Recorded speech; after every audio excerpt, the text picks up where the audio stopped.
¿Qué tal? Bienvenidos a otro episodio del podcast inmobiliario. En esta ocasión tenemos el honor de tener aquí a un notario público, el licenciado Juan Ángel José Pérez Talamantes, quien además tuve el honor de que fuera mi maestro en la materia de contratos civiles en la carrera. ¿Cómo estás, profesor? Bien, Iñaki, el honor es mío, encantado de acompañarte. Con mucho gusto a participar en tu proyecto y ojalá podamos hablar de cosas que sean de interés de la gente, ¿no?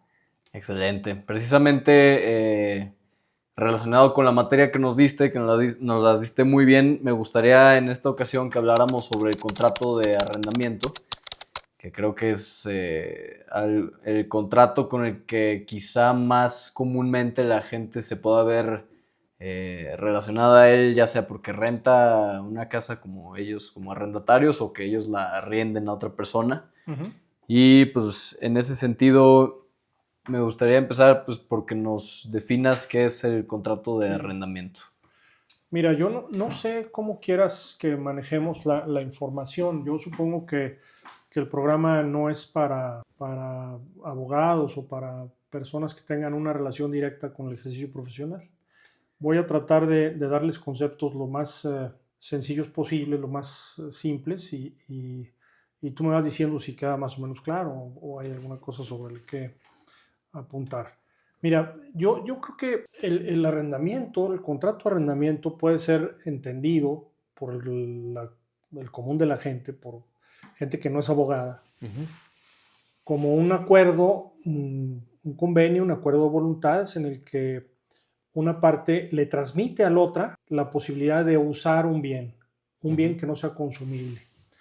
Y este bien, pues evidentemente, este uso por este bien tiene que pagarse un precio que sea determinado. Uh-huh. Mucha gente se confunde con que el precio tiene que ser en dinero, cierto y en dinero, como dice la definición de la compraventa, pero no es el caso. El precio tiene que ser solamente cierto y determinado. Puede ser en dinero o en especie, pues. ¿A Es qué lo te que, refieres con que sea en especie? que pague con cosas, Es ¿sí? decir, yo puedo cederle el uso a una persona sobre mi casa y que en lugar de pagarme 5,000 pesos al mes me pague con, no sé, si vende naranjas, que me pague con kilos de naranjas. Tiene que pagar con cosas ciertas, Cierto. ¿sí? Ok. Con cosas ciertas. No se puede pagar, por ejemplo, con géneros o con cosas indeterminadas o con servicios, Mm. porque entonces estaríamos en presencia de otro tipo de contratos, Ok. ¿sí? Cosas ciertas, pues pensemos en que te pague con un arrendatario de una bodega, que te pague con maíz, Uh-huh. con tantas toneladas de maíz que te diga estas son, te pague al año, o te pague con, pues a lo mejor con un coche, si el arrendamiento es muy caro, ¿verdad? Ok. Y, pero tiene que ser cierto y determinado, no puede ser indeterminado, ¿sí? Evidentemente todo el mundo le tira el tema de que sea, y perdón el concepto, a que sea con dinero, Uh-huh. ¿verdad? ¿Por qué? Porque mucha gente se ayuda dando en arrendamiento sus casas, Iñaki, o sus bienes inmuebles para obtener ingresos y con eso pues complementar los ingresos que le son necesarios a su familia. Pero por ahí va el tema, ¿no? Perfecto. Ahora, aunque no pretendo hacer esto un tema técnico, creo que inevitablemente toda persona que vaya a firmar un contrato de arrendamiento se va a encontrar con cuando menos tres conceptos que son indispensables saber, que son las partes que participan. Empezando por ahí, tú me dices si ves algún otro concepto que es necesario definir. Uh-huh. ¿Quiénes son los que participan en un contrato de arrendamiento? Bien. Mira, para que exista el contrato de arrendamiento, el acuerdo de voluntades tiene que generarse entre una persona que se llama arrendador, Uh-huh. que es el que transmite el uso y en su caso también el goce, ahorita vemos ese tema, del bien, y otra persona denominada arrendataria, que es la que recibe el uso y en su caso el goce de un bien que no sea consumible. ¿Sí? Que muchas veces lo conocen como el inquilino, ¿verdad? ¿Es, Sí, es si es correcto que ese concepto? es inquilino de un inmueble. Uh-huh. Si el objeto material del contrato de arrendamiento es un inmueble, un bien raíz que está destinado a casa habitación, pues entonces sí podemos hablar de un inquilino. Inquilino. Pero si el arrendatario es el arrendatario de un vehículo automotor, por ejemplo, de un tráiler, pues es incorrecto hablar de un inquilino. Lo propio, lo correcto es decir arrendador, arrendatario. Ocasionalmente o de manera excepcional interviene una tercera persona, pero interviene a través de otra figura jurídica, a través de otro contrato, que es un contrato de garantía personal y se denomina fianza. La gente que celebra este tipo de contratos de manera habitual dice, ¿quién va a ser su fiador? No, de manera habitual dicen quién va a ser su aval, erróneamente. Erróneamente. Ahora, Bueno, y si quieres lo determinamos, ¿no? Sí, ¿cuál es la diferencia entre fiador y aval? No solo es el nombre, ni se limita a uno es en materia civil y otro mercantil. Sí tienen diferencias de fondo. ¿Cuáles serían? No, bueno, pues las diferencias son harto significativas.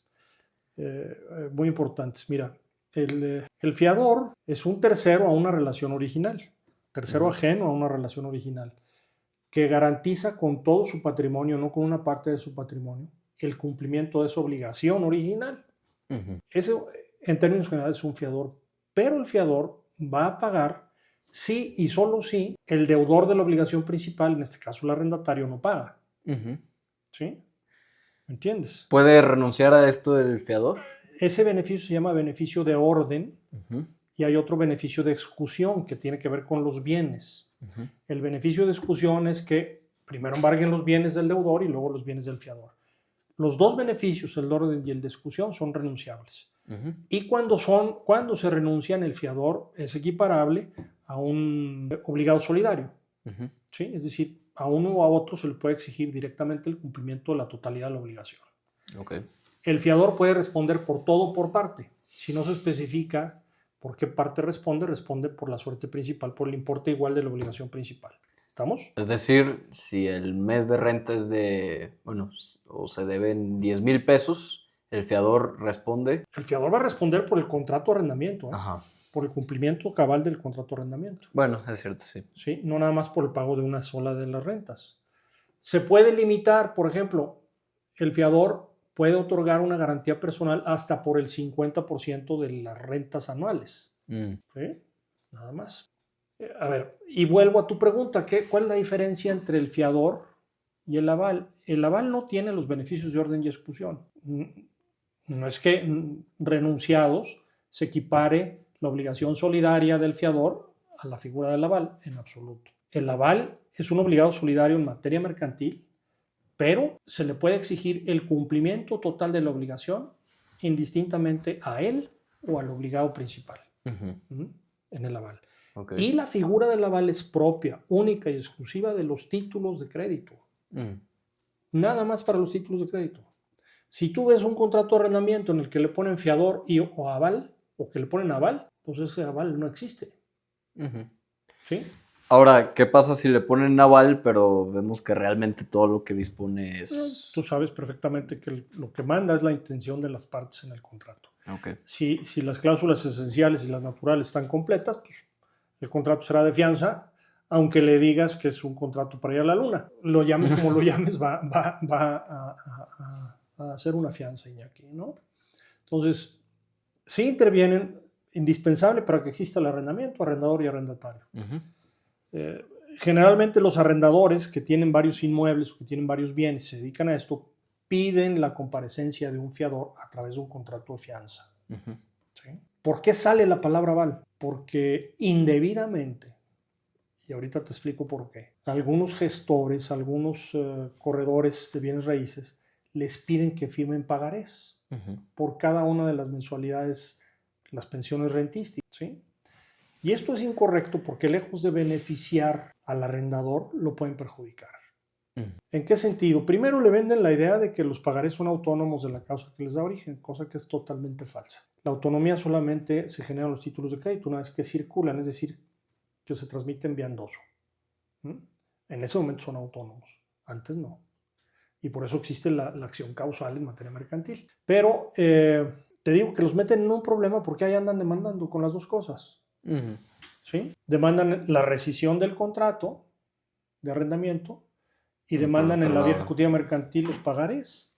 Y al rato vienen pues, las denuncias de fraude por doble cobro, ¿verdad? Al menos en grado de tentativa. Claro. y no vale la pena que se metan en ese tipo de situaciones. El contrato de arrendamiento es una figura noble, no tiene necesidad de estarse garantizando a través de pagarés. ¿Quieres una garantía? Pues tienes el fiador. ¿Quieres otra garantía real, civil?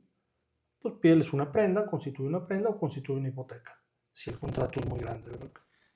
¿A qué te refieres con prenda y con hipoteca respectivamente? Bueno, son contratos de garantía que generan derechos reales de garantía, que son derechos reales de segundo grado, con los que una persona denominada garante prendario o garante hipotecario se obliga a garantizar el cumplimiento de una obligación y los efectos del incumplimiento de la obligación. Pero la prenda tiene que ver con bienes que sí se entregan al acreedor. Uh-huh. ¿Sí? Por eso vamos a dar en prenda un reloj, vamos a dar en prenda un coche, vamos al Monte de Piedad a empeñar. La palabra empeñar viene de la palabra puño y tiene que ver con el derecho romano, porque en latín pingus significa puño. Ok. ¿Sí? Entonces se empuñan las cosas para efecto de garantizarlas. Generalmente se constituyen con bienes muebles. Uh-huh. Y la hipoteca la hipoteca civil única y exclusivamente con bienes inmuebles. Aunque el código diga con bienes que no se entreguen al acreedor. En la propia redacción del código y varios artículos así te lo expresan de manera absoluta, solamente se puede constituir sobre bienes inmuebles en materia civil. Uh-huh. En materia mercantil sí puede haber hipotecas especiales de otra naturaleza. Okay. Como por ejemplo hipotecas de buques marítimos o de locomotoras o de hipotecas de turbinas de avión o hipotecas industriales como la hipoteca especial bancaria. Pero son cosas distintas. Si el contrato de arrendamiento es muy grande, es decir, tienes una renta, no sé, de 300, 400, 500 mil pesos mensuales, pues a lo mejor el arrendador te exige una garantía, ¿verdad? Uh-huh. Te exige una garantía real. Y tú dices, bueno, pues deme una hipoteca que me va a cumplir con la renta, con un bien suyo o de un tercero. ¿Sí? Claro. También hemos oído hablar en Aguascalientes como que empieza a sonar esto, otro tipo de garantías. Bueno, está la fianza por medio de una afianzadora y está la llamada póliza jurídica. ¿Qué opinas tú de Mira, estas garantías alternas? Son emitidos por instituciones autorizadas por el sistema financiero mexicano. Uh-huh. Y son contratos mercantiles. Te pueden pedir una póliza de cumplimiento, pues sí, una póliza de fianza. Pagas una prima uh-huh. y extienden una póliza de que si no pagas tú, va a pagar la afianzadora. Uh-huh. Bueno, yo creo que es viable hacerlo también, aunque te pueda encarecer un poco el contrato. También la constitución de la hipoteca, ¿eh? Sí. Y la prenda. La fianza civil no te la encarece, por eso es tan socorrido, por eso aparece tanto, pero es muy mal manejada porque le ponen avales, les ponen N cosas a los contratos de arrendamiento, ¿no? ¿Cuál es la forma correcta de constituir la fianza civil? En un contrato por escrito. Y uh-huh. puede constar en el mismo contrato de arrendamiento, uh-huh. con un capítulo aparte, en donde se haga constar el contrato de fianza para garantizar. Primero se celebra el contrato de arrendamiento uh-huh. y después el de fianza. Okay. Generalmente meten alguna cláusula de fiador, solamente una cláusula de fiador, ¿sí? Y lo hacen firmar uh-huh. en el mismo contrato de arrendamiento. Yo creo que es indispensable que en el contrato de fianza se expresen cláusulas esenciales, cláusulas naturales y algún accidental que pudiera ocurrirse a los abogados. Ya me puse muy técnico en el tema, a lo mejor la gente no te lo va a entender. No. Mencionabas precisamente que está el contrato de arrendamiento uh-huh. en el que participa el arrendador y arrendatario. El arrendador es el dueño de la cosa de la que va a ceder su uso y el arrendatario es la persona que recibe el uso.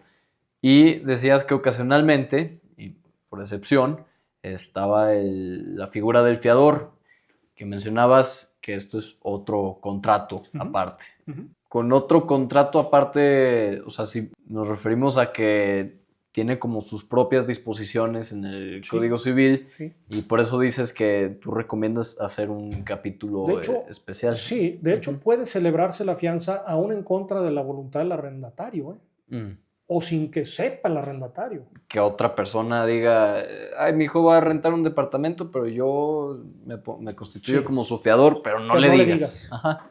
Uh-huh. Eso es posible. Eso es posible. Mi recomendación es que dentro del mismo documento en el que consta el contrato de arrendamiento, uh-huh. abran un capítulo segundo para un contrato de fianza. Ajá. ¿Sí? Y decías la parte de primero el de arrendamiento y después el de fianza. Esto se debe a que el de fianza es accesorio, ¿no? No puede, bueno, la garantía no puede existir la garantía si no hay que garantizar, ¿verdad? Es correcto. Entonces por eso te decías Primero, que primero la obligación que hay que garantizar y después el contrato de garantía. que, vamos, si consta en el mismo contrato, pues se entiende que es así. Primero ¿no? surge la obligación derivada del arrendamiento y luego los temas relativos a la fianza, ¿no? Cuando se señala un fiador, puede señalarse ahí mismo dentro de la fianza, decir, yo me constituyo como fiador y señalo tal inmueble como para garantizar las obligaciones. ¿Eso es útil, no es útil, se puede, no se puede? ¿O alguna forma como de Puedes señalar por adelantado algún... Perdóname, puedes mencionarlo, pero no va a tener ningún efecto jurídico. ¿Por qué? no? Porque el inmueble no se cruza con ninguna inscripción en el registro público de la propiedad. Para eso es indispensable que tengas una hipoteca. Perfecto. Bien, en el contrato de arrendamiento, muchos coinciden en que quien se arriesga más en muchas ocasiones es el arrendador, el dueño del inmueble. En este caso lo estamos enfocando mucho a inmuebles porque es el tema del podcast. Y en ese sentido, pues el arrendador tiene que tomar muchas precauciones. La primera de ellas, bueno, yo creo que muy importante es investigar. O sea, antes de aventarte las broncas, creo que te las puedes ahorrar si investigas bien a las personas que te quieren rentar. ¿Tú qué recomendarías? ¿Qué papeles pedirle a un prospecto como arrendatario? ¿Qué papeles pedirle para hacer la investigación y poder determinar qué tan riesgoso o no sería rentarle a esta persona? Bueno, yo creo que varias cosas. Primero, cerciorarte de quién es la persona que va a celebrar el contrato contigo. Es decir, todos sus documentos de identidad. Entre ellos, pues sus identificaciones oficiales, comprobantes de domicilio y, muy importante, su constancia de situación fiscal. ¿Por qué la constancia de situación fiscal? Para que sepas si su actividad es fiscalizable, si su actividad es institucional o está dentro de una economía informal. Yo creo que una persona que está dentro de la economía informal, aunque tenga mucha lana, tarde o temprano puede tener un problema. ¿Sí? Del que quieras, principalmente ir de índole fiscal. Entonces, si está al corriente de sus obligaciones fiscales, bueno, pues es un tema a favor. Luego tienes que saber en qué trabaja, ¿sí? De qué vive, cuáles son sus ingresos. Y también saber si él, su esposa o las personas que van a vivir ahí tienen algún otro bien, aunque sea de menor precio, ¿sí? Y eso habría que investigarlo en el registro público de la propiedad. Pero... En ese sentido, lo que muchos hacen es precisamente él, su esposa o él o quien vaya a fungir como fiador, decirle que tu fiador o tú mismo tengas un inmueble, preferentemente en Aguascalientes, ¿no? O algún bien con que garantizar. Pero muchas veces yo me he fijado que les piden nada más el predial, como asumen que en el predial sale el nombre del propietario. Muchas veces sí es así, otras yo me he topado con que no están actualizados los registros, pero yo creo que es más importante pedirles las escrituras de ese inmueble, copia de la escritura. Mira, yo sugeriría que hagan una investigación en el registro público, ¿verdad? Y que pidan el registro público les informe del arrendatario y de su cónyuge o de sus familiares cercanos qué bienes tienen. ¿Sí? Se hace el pago de la búsqueda y te lo informan. Y si quieren cruzar algún inmueble, bueno, pues tendría que constituir una hipoteca, ¿verdad? Sí, yo decía más bien en el sentido de... Sí, el predial, porque en el predial no te sirve de mucho, realmente... No, el predial hasta te los falsifican. Te los falsifican, pero también, es más, aunque muchas veces, no hay problema, ahí te va mi escritura. Y empiezas a leer la escritura o ves que tiene una deuda y que esa deuda ya está garantizada con el mismo inmueble con el que te pretenden garantizar a ti y resulta que el inmueble vale 10 pesos, pero 8 están garantizando la deuda que ya tenían antes de ti. Entonces, cuéntanos en la práctica por qué esto no te es conveniente o no te sirve? El requisito no es una persona que tenga un inmueble en Aguascalientes, es una persona que tenga un inmueble con que garantizar sus obligaciones. Porque tener el inmueble, pues lo tiene, pero pues si a la hora de que le cobres... Sí, mira, definitivamente la exhibición de una boleta de pago del impuesto predial no te garantiza. Primero, con todo respeto, no tenemos forma de verificar. Los ciudadanos, yo en la notaría sí tengo forma de hacerlo, pues, pero el ciudadano en general no tiene forma de verificar que la boleta que le están presentando sea auténtica. Ujú. Hoy en día las impresoras láser y demás hacen maravillas y te falsifican todo. Entonces hay que tener mucho cuidado. Copia de la escritura, aunque te lleven copia de la escritura, hay que pedir una información al registro público. ¿Sí? Decías tú, oye, bueno, tiene una hipoteca y está garantizando un crédito con el que pagó el precio de ese inmueble. Es decir, prácticamente el 80, el 90% del valor del inmueble. Bueno, pues hay que verificar cuándo se celebró el contrato de hipoteca. Tratar de investigar si va al corriente o que te acredite el arrendatario, el propietario que va al corriente con su crédito. ¿Por qué razón? Porque se va redimiendo, se va reduciendo la deuda que está garantizada con la hipoteca. Exacto. Y el aforo pues cambia, ¿verdad? Claro. Sí, ahí ya en términos más prácticos a mí me ha pasado eso con gente que sacó crédito en el Infonavit, es la experiencia que yo he tenido, que precisamente una vez vi que acababan de sacar la casa con la que pretendían acreditar que tenían inmuebles, la acababan de sacar hace 6 meses y pues el crédito era por gran parte del precio de la casa, entonces ahí dije, evidentemente no va a cubrir. No va a cubrir, pero ¿qué puedes hacer? Les pides, hay un documento que le pides ahí al Infonavit que se llama historial de pagos o historial de... algo así, hay como un historial donde te desglosan cuánto es el saldo que te queda por pagar y lo que has pagado o si no has pagado. Y ya con eso tú te puedes dar una idea de... No sé si sea la famosa carta saldo. No recuerdo bien cuál es el nombre del documento, pero hay un documento que te dice... Lo pueden pedir y saber cuánto es lo que se debe, pero lo idóneo es que te garantice con un inmueble que no esté grabado. Exactamente. Lo que sí no es idóneo para acreditar propiedad bajo ninguna circunstancia es una boleta de pago predial. Suponiendo sin conceder que fuera auténtica la boleta de pago predial, para lo único que sirve es para acreditar que pagaste el impuesto. Exacto. Nada más, pero no te acredita el derecho real de propiedad bajo ninguna circunstancia. Necesitas copia de la escritura y sacar un certificado de libertad gravamen en su caso. Entonces decías documentos para pedirle a un posible arrendatario, sus identificaciones oficiales. Su constancia de situación fiscal. Constancia de situación fiscal, en qué trabaja. Comprobantes de ingresos. Comprobantes de ingresos. También aquí mucho ojo porque muchas veces a mí me ha tocado, es que el tema de la economía informal es un problema en México. A veces te mandan comprobantes de ingresos y sí, le entró 1 millón este mes, pero el saldo final es de 2 pesos. O sea, como le entró el millón, lo sacó, pues eso no te demuestra. O sea, quieres el comprobante de ingreso para comprobar que tiene solvencia que para pagarte, ingresos ¿verdad? Regulares, sobre todo, ¿no? Tiene ingresos regulares y que son ingresos pues fiscalizables, que están sobre la mesa, pues. ¿Cuál es el riesgo de rentarle a una persona que está en la economía informal? Bueno, pues el riesgo yo creo que es alto porque no le vas a poder facturar la renta. Y en algunas entidades federativas ya le están exigiendo para acreditar el incumplimiento de las obligaciones, particularmente de la pensión rentística, que exhibas la factura, que no está pagada. ¿Ese es el caso en Aguascalientes? Sí. Sí. Entonces, ¿cómo vas a exhibir una factura si el señor arrendatario incumplido no tiene constancia de situación fiscal? No hay sistema que te lo permita. No se puede Entonces, hacer. en pocas palabras, si la persona a la que le rentaste está en la economía informal y pasa el tiempo y te dejó de pagar las rentas, a la hora que tú le quieras demandar el pago por vía de un juicio, vas a batallar muchísimo. Vas a batallar, ¿por qué? Porque te van a decir... El juez te va a decir con qué me las debe, ¿verdad? ¿Dónde están las facturas que dice que te debe? Y hay que pagar impuestos y hay que tributar esos ingresos de la renta. Entonces hay que tener mucho cuidado porque también hay gente que celebra los contratos de arrendamiento de manera verbal, ¿sí? De manera oral, que no los escribe. Pero esos contratos tienen cierta seguridad para el arrendador. ¿Por qué? Porque se terminan con 15 días de anticipación y se acabó el asunto, ¿no? Independientemente de que esté cumplido o no el contrato. ¿Me voy a entender? Significa que si te vas a meter en un embrollo de economía informal, mejor no firmes el contrato. Okay. Eso no quiere decir que el contrato no exista. El contrato existe, el acuerdo de voluntades existe. Pero lo único que vas a demandar es la desocupación del inmueble porque se terminó.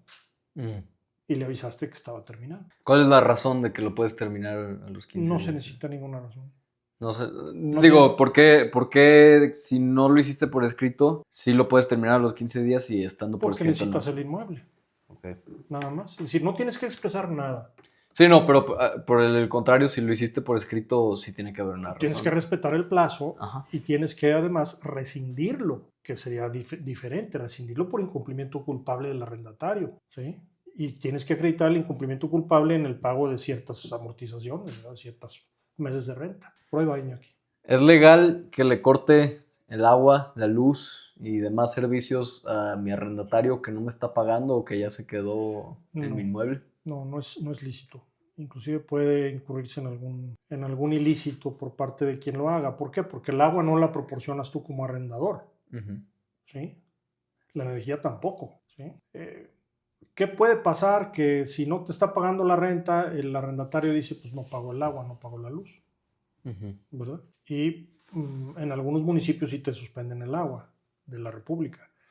En otros no, se sigue incrementando el pasivo y eso a nadie le conviene, ni al arrendador ni al arrendatario. Llevar un fontanero para que le corten el agua y le pongan ahí algún candado para que no lo pueda mover, pues eso yo creo que es un delito, Mm. puede constituir un delito. ¿Cuál es la forma correcta de sacar a un inquilino de mi casa si no me está pagando, si está incumpliendo o simplemente quiero que ya no esté?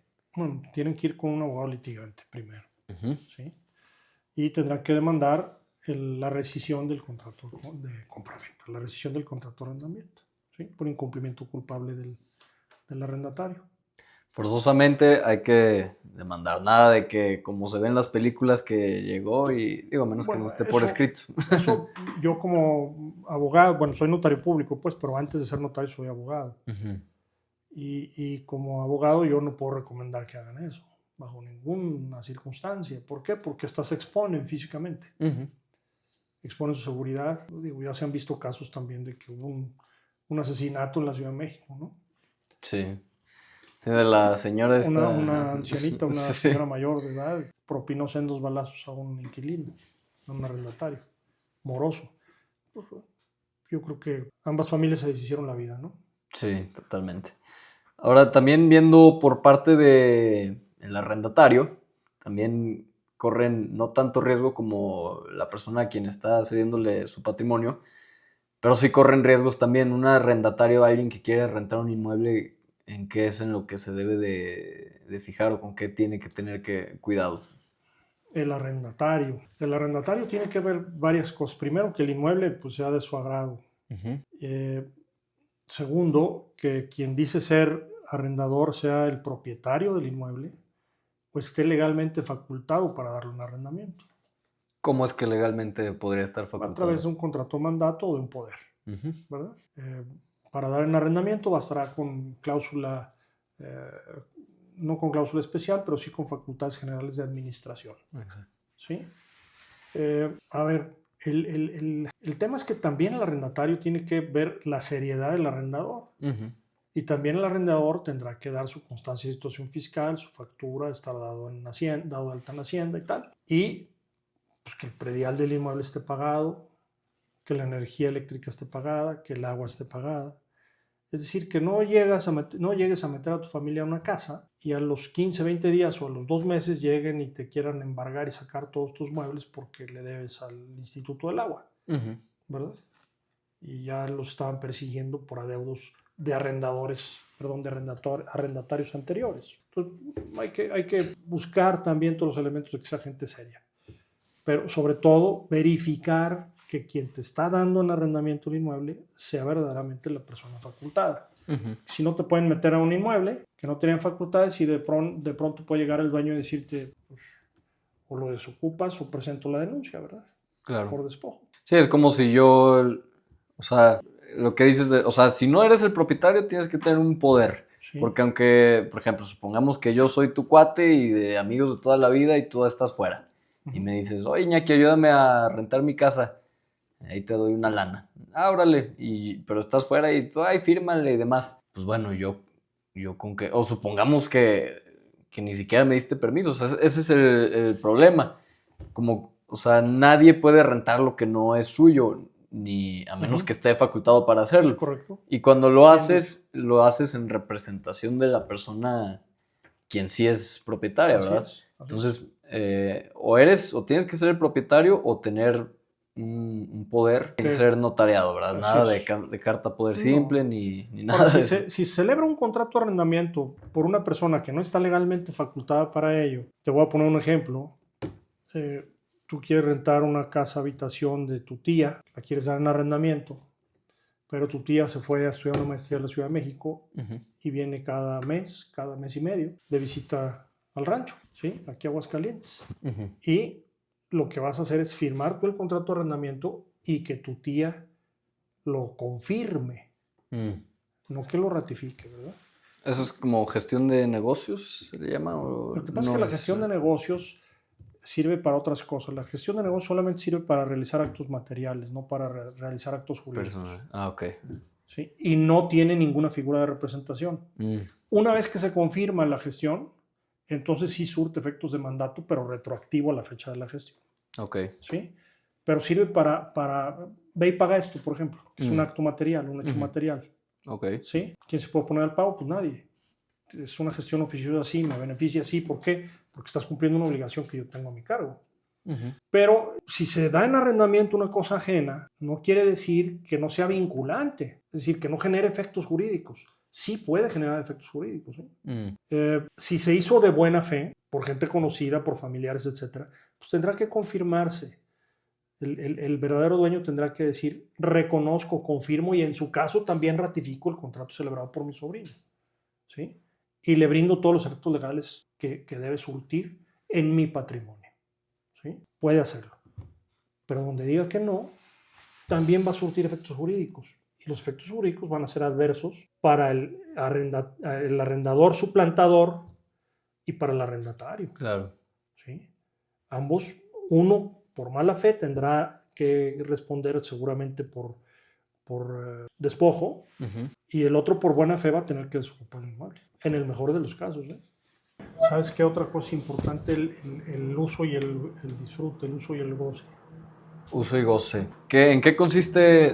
Nos decías al inicio que cuando cedes un inmueble en arrendamiento, estás cediendo los derechos de uso y goce. El derecho de uso y en su caso el goce. En su caso, por ejemplo, ¿en qué consiste primero el derecho de uso y cuál es el derecho de goce?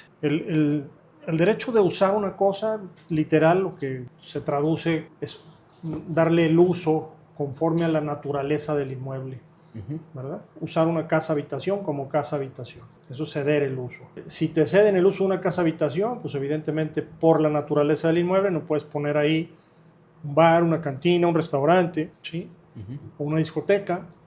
No es compatible con la naturaleza del inmueble. El goce tiene que ver con el disfrute y literalmente implica el sacarle los frutos a las cosas. Entonces, ¿de qué te puedes aprovechar en un contrato de arrendamiento de una casa-habitación? De poca cosa o nada, salvo que te den facultades para subarrendar el inmueble. Si te dan facultades para subarrendar el inmueble, entonces tienes el goce también. ¿Qué es subarrendar? Volver a dar en arrendamiento a su vez el inmueble. Yo te doy en arrendamiento una casa y te faculto para que a la persona que tú quieras se la rentes también. ¿Sí?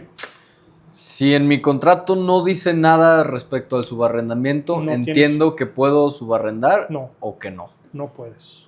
No se puede. Entonces, para poder subarrendar, tienes que cláusula estar especial. Forzosamente, tiene que estar autorizado eso expresamente en el Es una contrato. cláusula accidental y tiene que estar autorizado expresamente. Y la autorización puede ser general o particular. Si es general, es la que te acabo de decir ahorita, Iñaki. Te doy facultades para que se lo des en arrendamiento a la persona que tú quieras. O especial, te doy facultades para que lo des en subarrendamiento solamente a tu hermano. Okay. ¿Sí? Nada más. Por ejemplo, si quiero rentar un depa, ahora con la gentrificación que ha sido un tema de conversación, rento un depa en Polanco, en Ciudad de México, renta impagable. Me parece buena idea rentar el otro cuarto en Airbnb. Esto entra dentro de... Necesitaría cláusula específica. Necesitas cláusula expresa para subarrendar. Para poderlo hacer.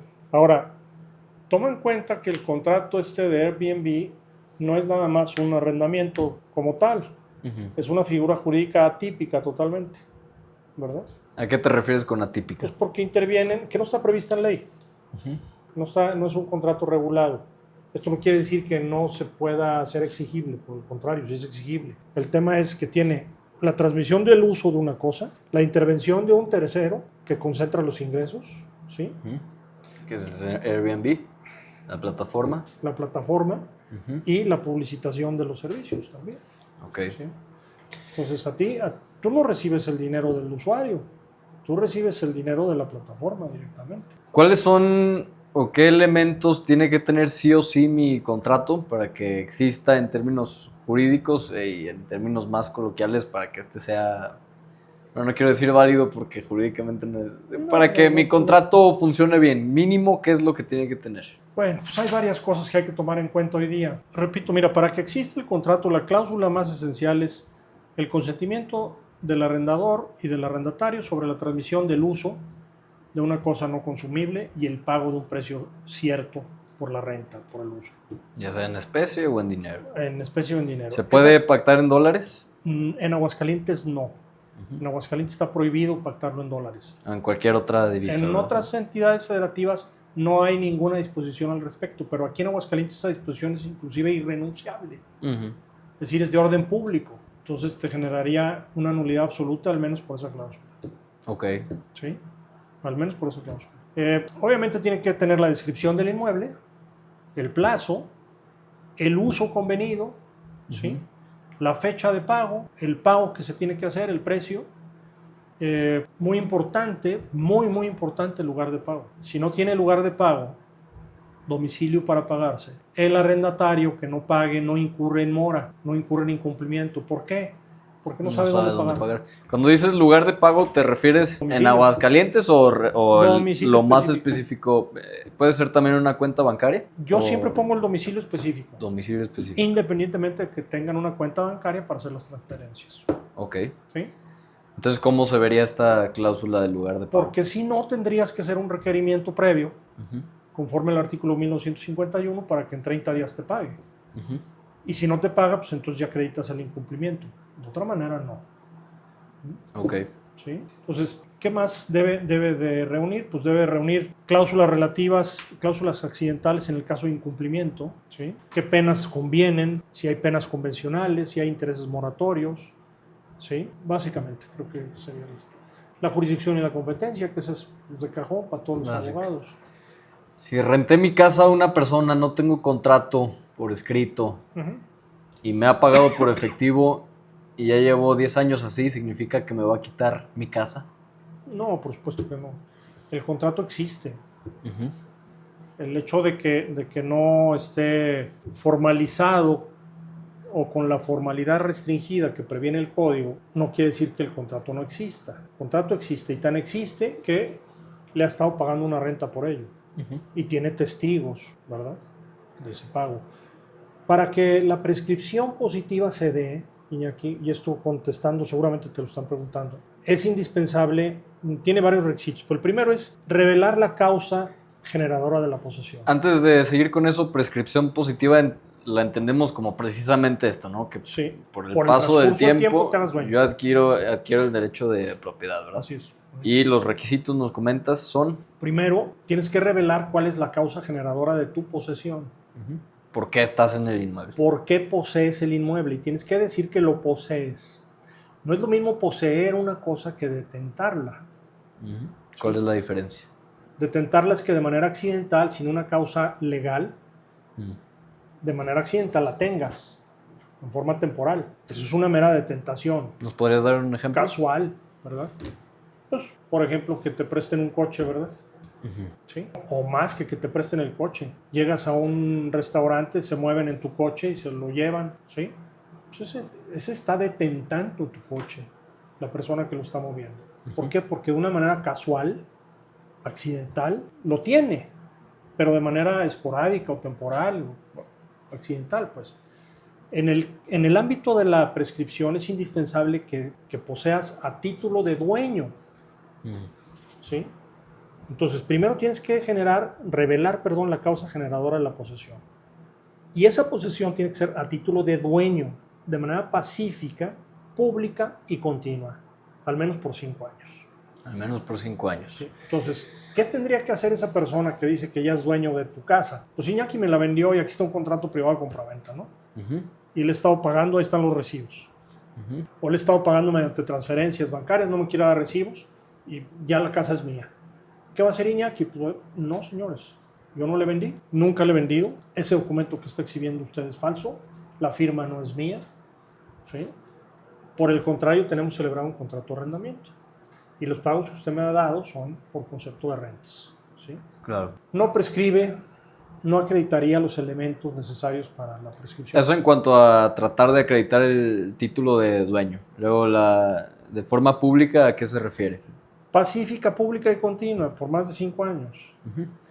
Que no, pacífico, que no estés ocupando el inmueble a título violento, ¿sí? Que no estés en la casa, que no te metiste a punta de pistola, de machetazos, en fin, ¿verdad? Esto sucede mucho en los predios rurales, sí, los predios rústicos. Tienes que acreditar que lo posees de manera pacífica y continua. Pública, que todo el mundo sepa que es tuyo. ¿Cómo se logra eso? Pues con los vecinos, ¿verdad? Uh-huh. Oiga, el dueño es don Enrique. Sí, sí es don Enrique el dueño. ¿Por qué? Pues a mí me consta que le compró a fulanito de tal. Además tiene 10, 15 años metiendo vacas aquí. Uh-huh. ¿Sí? O cosecha desde hace 10, 15 años aquí y solamente él. ¿Mm? Y me consta que le compró a fulanito. ¿Mm? Claro. O aquí vive desde hace 10 años. Y nadie ha venido a cobrarle nunca nada, en fin. Mucha gente le tiene miedo a la prescripción positiva por eso, pero creo que tienen que informarse bien con su abogado litigante. Ahora, lo que nos comentabas ahorita de los 5 años es en caso de buena fe. Así es. Y en caso de mala fe, ¿esa cómo se actualiza? De mala fe es que tú sepas que no eres el dueño, uh-huh, no que lo hagas de manera violenta, que tú sepas que no eres el dueño y aún a sabiendas de que no eres el dueño, te estés metiendo en el inmueble. uh-huh. Y entonces lo puedes hacer. Pero tienes que revelar la causa generadora de la posesión. Por ejemplo, a mí me vendió el hijo. Ajá. Aquí está el contrato. O me vendió el papá, ¿sí? Y no era el dueño, pero pues me metí y estoy de mala fe.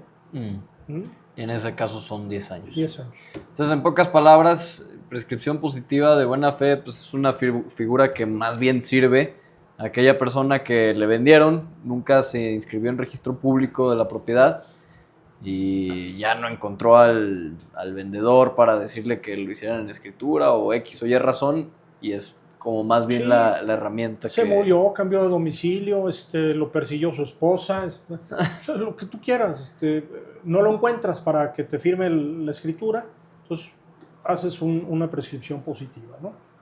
Uh-huh. ¿Sí? Escuchamos mucho hablar también en materia de contratos, esta falsa creencia de, bueno, tú y yo somos las partes y lo que queramos pactar, lo pactamos y ya. La voluntad de las partes, la autonomía de la voluntad de las partes. ¿Qué límites tiene esta voluntad? ¿Qué sí se puede pactar, qué no? Y bueno, aterrizándolo también después en materia de arrendamiento. Buena pregunta, sí. Mira, lo cierto es que no es la generalidad de la gente. Uh-huh. A nosotros nos enseñaron hace muchos años que la voluntad de las partes es ley. Uh-huh. ¿Sí? Y que lo que se pacte obliga. Hay un principio de derecho romano que pacta sunt servanda. Los pactos deben ser servidos, se tienen que cumplir, se tienen que observar. Pero esto tiene límites y estos límites se han venido generando pues, precisamente por el desarrollo de las sociedades y por el desarrollo de la cultura también. Uh-huh. Voy a tratar de explicarme en términos muy sencillos. Por ejemplo, los intereses. Creo que es algo más sencillo. Ve los intereses, por ejemplo, en el 2266 de nuestro código, ve la reforma. Acá está, mira. 2266, la reforma es reciente, es de julio del 2009. Ajá. 13 de julio del 2009. El interés legal es del 9% anual. Uh-huh. El interés convencional es el que fijen los contratantes y puede ser menor al interés legal, pero no podrá exceder del 37% anual. En caso de exceder la tasa de interés convencional, el juez de oficio deberá disminuirla hasta establecerla dentro de los límites del presente artículo. Ahora, también desmenuzando un poco este artículo, luego confunden el interés legal con que en este caso es del 9% anual, con que si no es el 9, entonces es ilegal. Eso también lo he encontrado en la práctica. El interés legal se refiere a ese interés que si no pactaron las Si no partes, pactaste tasa, aplica la tasa legal. la tasa legal, que es el 9%. 9% anual. Si Anual. pactaste tasa, aplica la que hayas pactado. Ajá. Pero el límite es el 37% anual, que es el 3.08% mensual.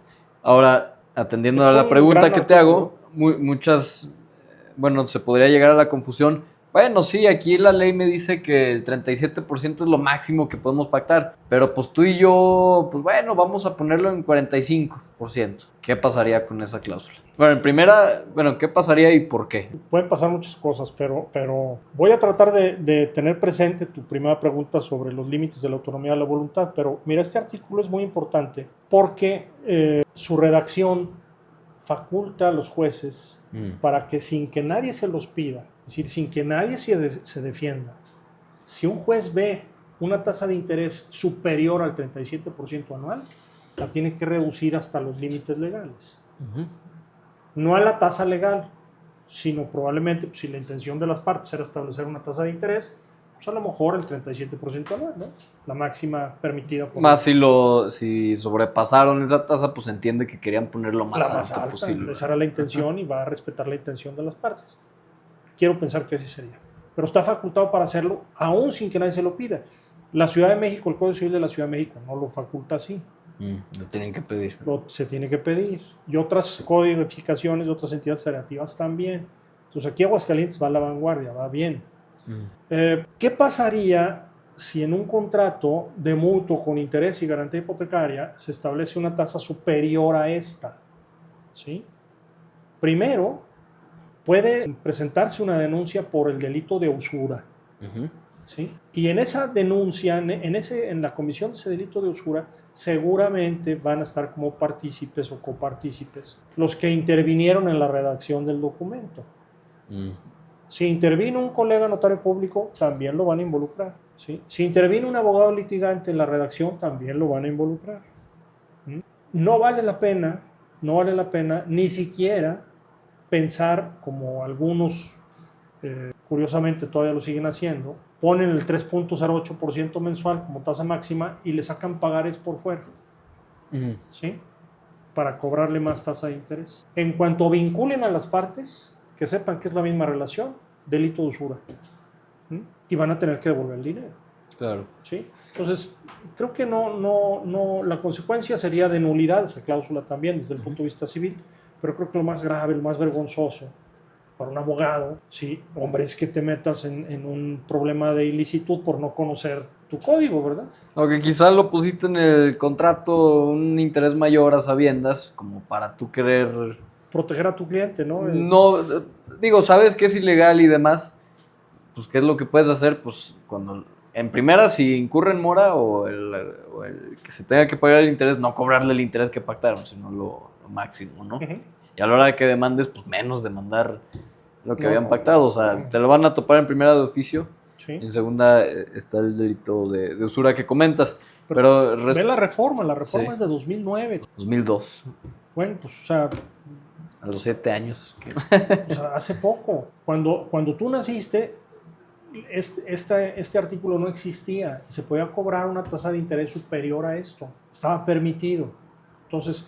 el desarrollo, pues, cultural, el desarrollo social, el desarrollo también jurídico, la evolución de los sistemas jurídicos, ha venido generando condiciones que no permitan la explotación del ser humano por el ser humano.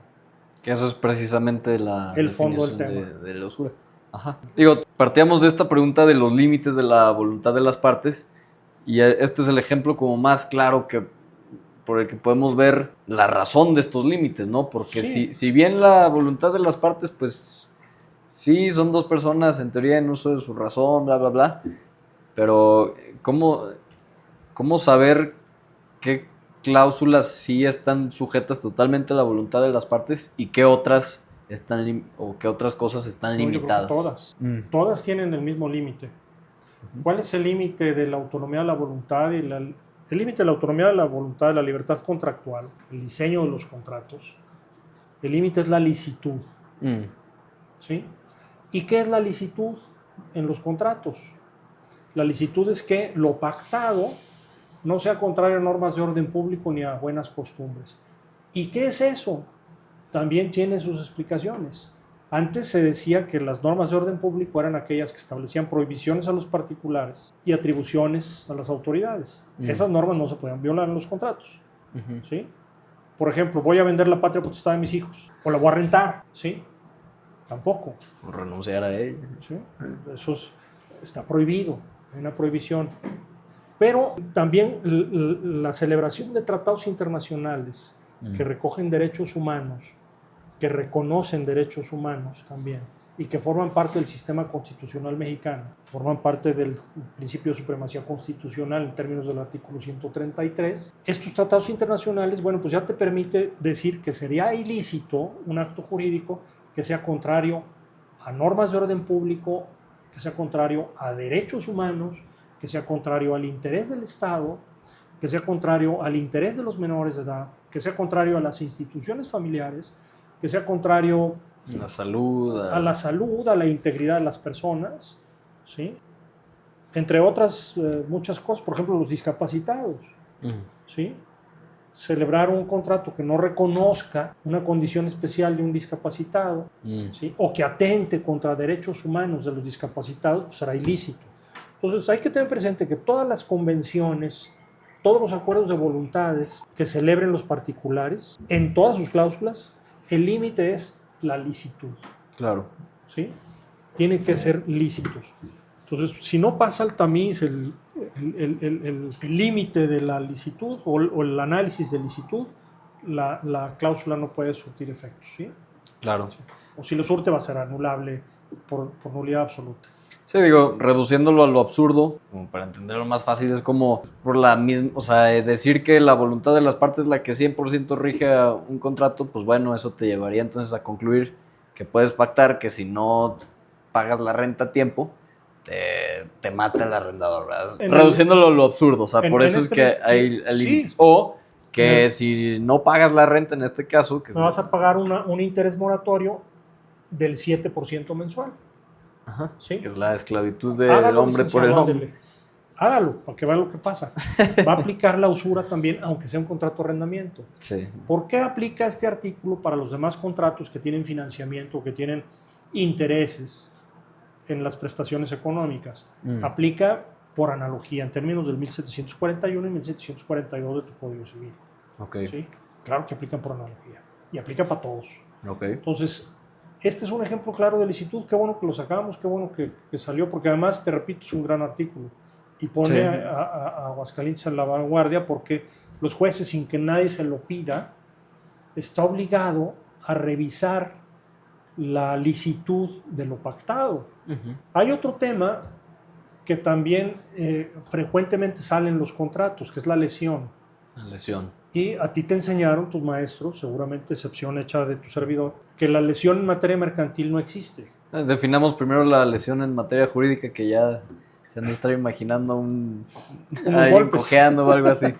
¿Qué es la lesión en materia jurídica? La lesión es que una de las partes se aproveche de otra, de su grave estado de necesidad o su ignorancia, para obtener una proporción económicamente indebida o desproporcionada en un acuerdo de voluntades, es decir, ganar más de lo que puedes ganar. ¿Sí? ¿Por qué? Porque te estás aprovechando de la ignorancia o del estado de necesidad de la otra parte. Y se decía que la lesión no existía en materia mercantil porque en materia mercantil el comerciante no puede decir que no sabía, ¿sí? y que no tenía conocimiento que estaba firmando. Entre gitanos no salen las cartas y hay muchos dichos populares que tratan de justificar esto, pero no, ¿sí? Aún en materia mercantil, si se violan derechos humanos, ese pacto lesivo de una excesiva onerosidad en los intereses va a ser reducido por el juez. Pero tienen que asesorarse. En materia mercantil sí necesitan defenderse. Aquí basta con que el juez se dé cuenta en materia civil. Claro. O sea, la licitud también aplica para las obligaciones mercantiles, pues, lo que te quiero decir. Sí. No andan sueltos. Bueno, es que hay muchas cosas. También, por ejemplo, existe, según el Código Civil, no recuerdo ahorita bien qué artículo, la obligación de inscribir el contrato de arrendamiento sobre un inmueble que hayas rentado por más de 5 años. O que tengan, creo que es por más de 6 años, ¿eh? Por más de 6 años y que se anticipen rentas de más por de más de 100,000. 3. Ajá. Por más de 3 años. Más de 3. ¿Por qué? ¿Por qué se hizo esta reforma? Fue en 2008, si mal no recuerdo. De hecho, a mí me tocó impulsarla. Porque se daba el caso de que celebraban contratos de arrendamiento y le decían a las gentes, réntame tu casa. Sí, como no, te la voy a rentar por 5 años y aquí están los pesos, uno sobre otro, en efectivo. ¿Sí? Oiga, pero ¿usted quién es? No pregunte, aquí están sus dineros. Y luego resultaba que en esas casas pues, tenían ciudadanos honorables secuestrados. ¿Sí? O se utilizaban los inmuebles, y ahorita platicamos de la extinción de dominio también. Se utilizaban para cometer algunos ilícitos. Y por esa razón hubo necesidad de plantear esta reforma. ¿En qué sentido? En que, y de hecho nos anticipamos mucho a la ley del lavado de dinero. A ver, cerciórate si le vas a dar en arrendamiento a una persona, ¿a quién es? Que te dé su identificación oficial, su domicilio, cómo te va a pagar, ¿sí? Y si te va a pagar, que sepan las autoridades y que se inscriban en el registro público. ¿Para qué? Pues para darle transparencia, para darle veracidad y para darle publicidad, ¿sí? Entonces ya la gente se la empezó a pensar. ¿Cómo es que inscribirlo en el registro público ayuda a conseguir estos fines? Porque inmediatamente si tú pides un certificado de propiedad, te va a aparecer inscrito el contrato de arrendamiento por tal plazo. ¿Sí? Entonces cualquiera que tenga interés sobre ese inmueble y pida la información, va a aparecer un contrato de arrendamiento. No pueden decir, oye, yo le rentaba, o no me pueden decir a mí, usted le rentaba esa casa al crimen organizado. No, compadre, espérenme. Aquí está inscrito en el registro público de la propiedad. Aquí están los impuestos pagados. Aquí están las facturas que yo les di. Aquí está toda la información que me dieron los arrendatarios de quiénes eran, a qué se dedicaban. Y además, en el contrato de arrendamiento pusimos el destino específico del uso para casa-habitación y que se comprometían a celebrar exclusivamente usos lícitos sobre el mismo. También te quería preguntar sobre la reconducción tácita. ¿Qué significa la reconducción tácita? Bueno, la reconducción tácita se da en los contratos que tienen tiempo determinado. O puede darse en los contratos que tienen tiempo determinado. Es decir, te doy un arrendamiento, mi casa, por 12 meses. ¿Sí? Del 1 de enero del 2025 al 31 de diciembre del 2025. Pero si sigues usando la casa después de terminado el contrato y me sigues pagando la renta, ¿sí? En enero del 2026 y luego en febrero del 2026 y luego en marzo del 2026, se entiende celebrado el contrato por tiempo indeterminado y se entiende renovado tácitamente. Eso es una tácita reconducción. La reconducción expresa es otra cosa, esa se tiene que pactar desde el inicio del contrato. ¿Sí? Tienes que decir, a ver, si se cumplen estos requisitos, básicamente va al corriente, me pagó la renta de manera puntual y me avisa con tanta anticipación, estoy obligado a renovarle el contrato por otro año. ¿Sí? Es una expresa. La tácita es esta que te acabo de explicar, en el sentido de que se sigue cumpliendo con el contrato de manera espontánea sin que se renueve. Se entiende renovado automáticamente, pero como por tiempo indefinido. Y esto desprotege al arrendatario, porque los contratos por tiempo determinado se terminan, ¿sí? Por el mero aviso de una de las partes con 15 días de anticipación. ¿Sí? Un tema. Otro tema, el fiador se extingue. El fiador se extingue. ¿Sí? Eso sí perjudica también al arrendador, porque ya no va a tener garantía más que el arrendatario. ¿Se puede pactar o renunciar a la reconducción tácita? Mira, no creo que pueda renunciarse porque a fin de cuentas el contrato va a subsistir. ¿Sí? Es decir, los efectos del contrato subsisten. No es desde mi punto de vista una disposición normativa que si se renuncia lesione derechos de tercero, que lesione interés público, que lesione normas de orden público, si sea ilícito. A lo mejor pudieras pactarlo, pero a fin de cuentas los efectos se van a dar. Claro.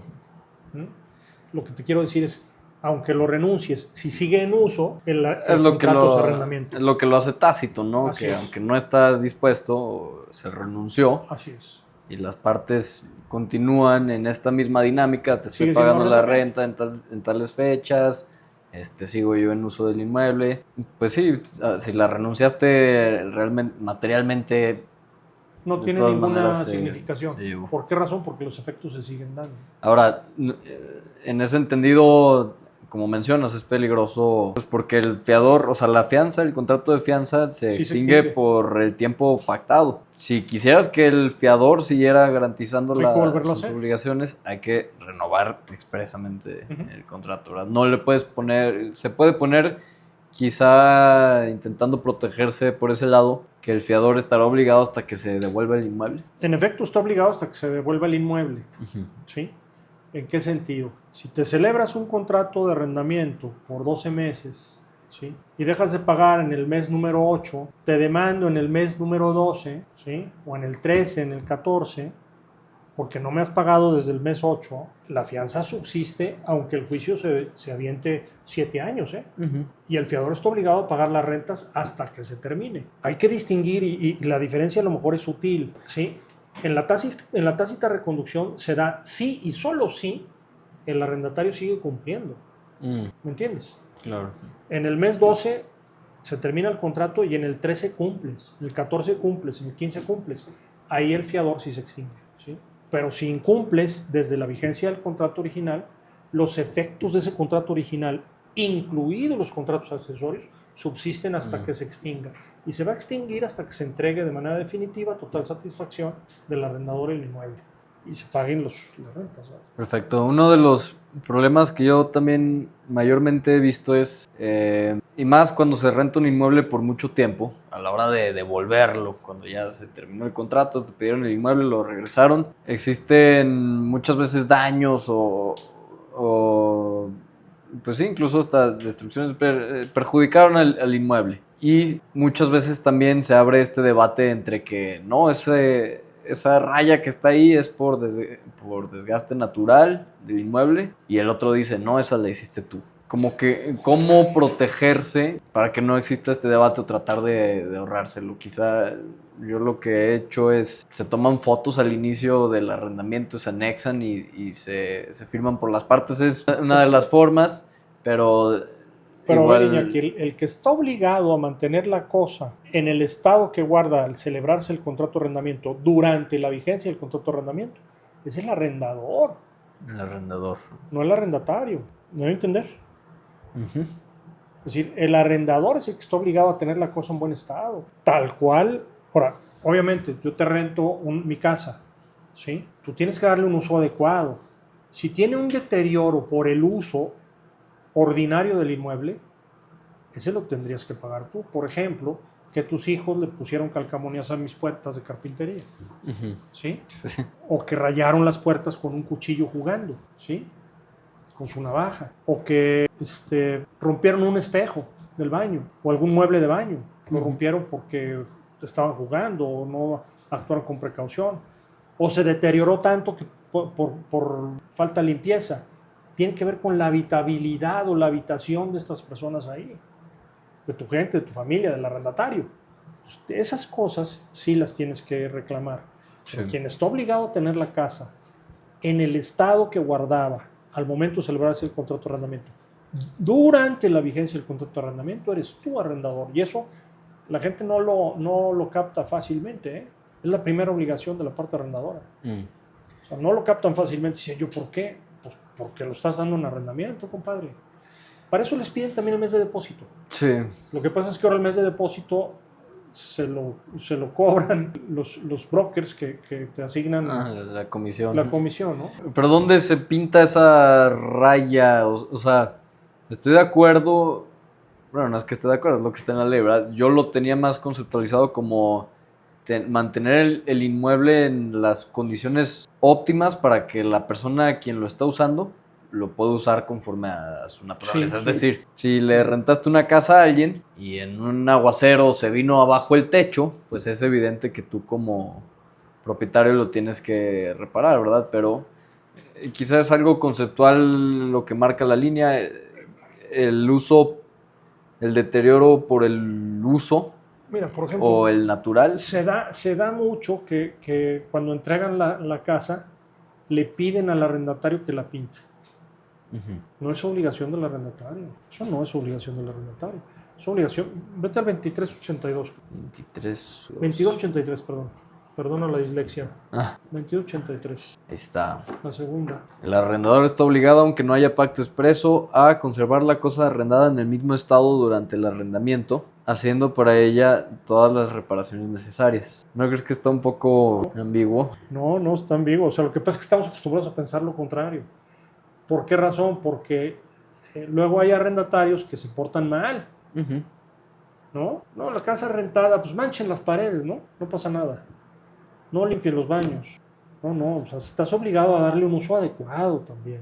Sí. Si derivado del uso inadecuado de la cosa dada en arrendamiento se generan daños, sí los tienes que reparar. Los tienes que reparar. Es decir, el ejemplo que dabas de entregar pintada la casa. A ver, yo te la di pintada de blanco y puedo entender que la No, fachada hombre, que está expuesta al sol, pues el blanco se deteriora y se pone amarillento. Eso no te eso corresponde a está ti, bien. arrendatario. Pero en el Pero, cuarto del chavo hay una esvástica ahí, pintada por él, eso ¿sí? sí, o por la propia dinámica O del llenó de uso, pósters y de tachuelas toda llenó la de pared. postes o quitó los muebles y ya está ahí arrancada la pintura, eso sí le corresponde al Claro, arrendatario. claro, claro. Eso sí se Así puede es, por pactar. supuesto. Ajá. O sea, es como devolverlo en el estado en que se te entregó, pero teniendo en cuenta que hay El deterioro deterioro normal normal por la naturaleza, como lo que decía de la pintura blanca de la fachada, pues es evidente que después de años ya no va a ser el del blanco que estaba cuando la Correcto. pintaste. O sea, son como cosas, pues sí, yo creo que ahí está la línea, o sea, se te entrega el inmueble de una forma, bien, tiene que estar en buenas Lo condiciones. tienes que entregar igual, en las mismas Lo condiciones. tienes que entregar en mismas condiciones sin Obviamente. hacerte responsable del deterioro natural de las cosas. Así es, así es. Perfecto. ¿Qué más, Iñaki? Pues bien, no sé si tú en la práctica has notado alguna otra cosa en la cual poner atención a la hora de Sí, con los plazos de los contratos de arrendamiento. plazos. Y Para si quieres fincas sobre eso. urbanas son 15 años. No, fincas, predios urbanos para vivienda, 10 años el plazo máximo. 10 años. Ajá. Mínimo un año. Mínimo un año. ¿Sí? Dice el código que salvo pacto en contrario, pero pues no sé por qué el salvo pacto en contrario. Sí sé, pues es por la feria de San Marcos, que te rentan por un mes, por 30 días una casa. Ya. Pero realmente por seguridad. A ver, en las casas habitación, es la función primordial que van a cumplir es que sean el hogar de una familia o de unas personas y que los fines de la familia se cumplan adecuadamente y de manera estable en un domicilio. Ujú. Por eso el plazo mínimo es de un año y debe ser de un año, aunque luego les dio miedo a los legisladores, ¿no? Ok. Plazo máximo 10 años 10 años. en vivienda. En comercio, plazo máximo 15 años. Ujú. Y en industria, plazo máximo 20 años. El plazo mínimo es evidente, como tú comentas, la razón, pero ¿por qué un plazo máximo? No hay razón alguna. No sé cuál sea la ratio legis o la causa de este plazo, pero te hago el comentario porque luego viene gente de fuera Ujú. y quiere, por ejemplo, poner una tienda de conveniencia, una Aurrera, un Costco, y te rentan el terreno por 35 años y lo celebran así. ¿Cuál sería la consecuencia? Que te lo topen a 20. O a 15, Bueno, el Plaza máximo Comercio. que está permitido por la ley. Pero, El contrato subsiste, el principio de conservación del contrato, pero hasta el plazo máximo previsto por ley. ¿y cuál sería, en el peor de los casos, el escenario? Pues que cumplidos esos 15 años Se vuelve a renueven hacer el otro. contrato. Ujú. Ujú. Obviamente las gentes que invierten así, pues vienen a construirte una nave industrial o construirte una farmacia, un banco o una tienda de conveniencia que te van a dejar ahí, pero necesitan sacarle provecho y necesitan cuando menos los 15, los 20 años, los 30 años, los 25. Perfecto. ¿Sí? Bueno, pues yo te felicito, Iñaki, porque estás haciendo este trabajo de difusión cultural de tu profesión y pues auguro que va a servir de mucho para que la gente conozca las instituciones, se proteja mejor y pues redunde también en un beneficio para Aguascalientes, ¿no? Te felicito. Sí, también en ese aspecto he visto que el Colegio de Notarios ha implementado una dinámica que me parece muy buena, que Sí. es los, ¿cómo se llama? El Amigo notario, amigo notario. ¿En qué consiste? asesorías gratuitas Ujú. notariales se hacen un miércoles de cada mes, una jornada de asesoría gratuita en el Colegio de Notarios, cosa que me parece, pues hombre, muy interesante, muy viable, no porque estemos tratando de dar una imagen, lo estamos tratando de hacer con la única finalidad de beneficiar a la gente de escasos recursos, de ayudarle a la gente de escasos recursos y de hacerles llegar también los servicios de la fe pública notarial. Al menos la asesoría la estamos dando de manera gratuita. Y muchos casos son muy sencillos, van y se resuelven ahí mismo. Otros habrá que mandarlos a los despachos jurídicos gratuitos que tenemos en Aguascalientes, como son el de la universidad, y mandarlos al DIF también, ¿sí? Y es nada más encauzarlos y asesorarlos. Me parece que es una labor muy reconocible, muy plausible, honorable, respetable. Me parece que ha sido una buena decisión. Totalmente de acuerdo. En ese sentido también te agradezco que hayas venido a compartirnos de tu conocimiento y te hago la invitación de luego ver otros contratos Con también mucho gusto. interesantes. Con mucho gusto. Las veces que quieras, aquí estoy a tus órdenes. Muchas gracias. Gracias por vernos. Enhorabuena. Listo. Muy bien, Iñaki.